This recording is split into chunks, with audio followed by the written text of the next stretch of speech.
Right, welcome back. Let's do question 2.6. Graphs of the functions f of x is equal to a cos b theta and g of x is equal to c tan theta for this domain as sketched below. The graphs intersected p and q.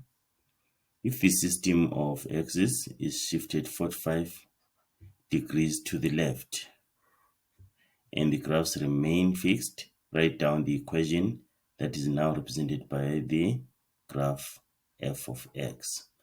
Right now, it is the system of axis that is shifted to the left. So if you're shifting the axis to the left, it means the graph is shifting to the right.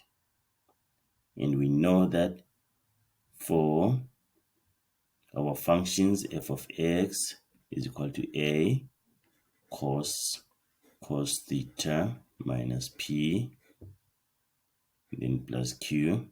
We know that this represents what? The horizontal shift.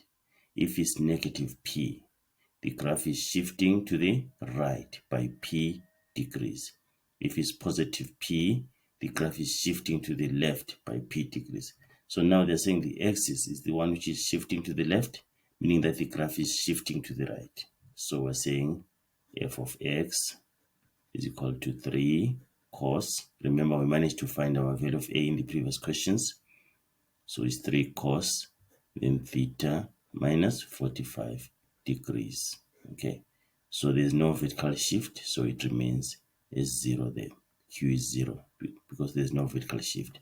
So this is our equation.